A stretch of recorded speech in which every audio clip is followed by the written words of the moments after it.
Hull City တို့ Manchester United ကိုဘလို့အနိုင်ယူခဲ့လဲ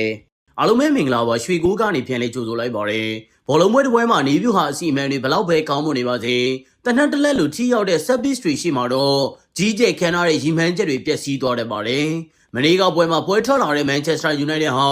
ဘောလုံးကိုပုံမထိန်းချုပ်နိုင်ခဲ့ပေမဲ့ဟာစီတီရဲ့ကြောက်စရာကောင်းတဲ့တိုက်စစ်စင်ကစားဟန်တွေကိုတော့မရှင်နိုင်ခဲ့ပါဘူး။ဟာစီတီရရှိခဲ့တဲ့မျှော်မှန်းကို 0.8 HG ရဲ့90ရာခိုင်နှုန်းကျော်ဟာပြစ်ဒဏ်ဘောနဲ့ဒေါင်းကန်ဘောတွေကနေမြပြားခံလာခဲ့တာဖြစ်ပါတယ်။ပထမဆုံးရရှိသွားတဲ့ဂိုးကတော့အတင်းကြက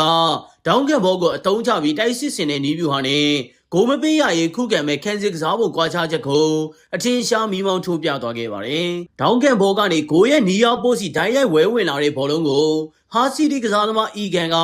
ကိုရဲ့ far post ဘက်ကိုခေါင်းနဲ့ပါခေါင်းတိုက်ချပေးလိုက်ပါတယ်။ United ခံစစ်မှုတွေရောင်60ဖြစ်နေချိန်မှာပဲ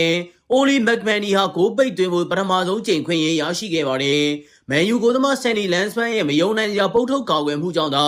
ဂိုးမဝင်ခဲ့တာဖြစ်ပြီးပြန်ထွက်လာတဲ့ဘောလုံးကို Hull City နောက်ခံလို့ Simi Aija ကထပ်မံပိတ်သွင်းယူခဲ့ပါတယ်။ဒုတိယမြောက်ဂိုးမှာလည်း Hull City ရဲ့စနစ်ကျတဲ့ပြစ်ဒဏ်ဘောကစားကွက်ကိုထပ်မံမြင်တွေ့ခဲ့ရပါတယ်။ပြစ်ဒဏ်ဘောကနေတိုက်ရိုက်တင်ပေးလိုက်တဲ့ဘောလုံးကိုမန်ဒီကခေါင်းတိုက်ပြီးဂိုးပိုက်တဲ့အပိုင်ပိတ်သွင်းသွားခဲ့ပါတယ်။အဲဒီဂိုးမသွင်းမီစက္ကန့်ပိုင်းအလိုမှာပဲမန်ဒီဟာအာဂျာရီနဲ့ကက်လျက်ရှိပြီး United ခံစစ်မှုတွေကြားထဲဝင်ရောက်ရှင်းထုတ်လို့မရအောင်နေရာလုံးမပေးပဲပိတ်ဆို့ထားခဲ့တာဖြစ်ပါတယ်။ဒီလိုအကွက်ကြကစားသွားတဲ့နီးစနစ်တွေကြောင့် United ခံစစ်တိုင်းဟန်ဘာမှမလုပ်နိုင်ခဲ့ပဲ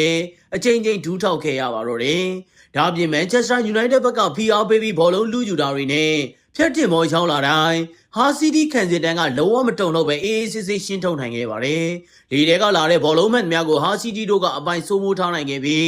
United ရဲ့တိုက်စစ်လမ်းကြောင်းမှန်များကိုပိတ်ဆို့ထားခဲ့တာပါ။ United ဘက်ကတောင်ပန်တွေကနေဖြတ်တင်ဘောတွေအတုံးချပြီးအခွင့်အရေးရှာဖို့ကြိုးစားခဲ့ပေမဲ့လည်းဟာစီတီရဲ့ခံစစ်စီးကိုမဖောက်ထုတ်နိုင်ခဲ့ပါဘူးဒီလိုခံစစ်ကစားဟန်ကပဲအင်ရှင်အသင်းကိုပွဲကိုအပြည့်အဝထိန်းချုပ်သွားစေနိုင်ခဲ့တာဖြစ်ပါတယ်မိနစ်60လုံးကွင်းတွင်အားပေးတန်တွေနောက်ကွယ်မတက်ဆူညံနေခဲ့ပြီးအင်ရှင်ပရိသတ်တွေရဲ့အောင်ပွဲခံတန်တွေကတကယ်ကိုချက်သိမ်းထားစရာကောင်းလာပါတယ်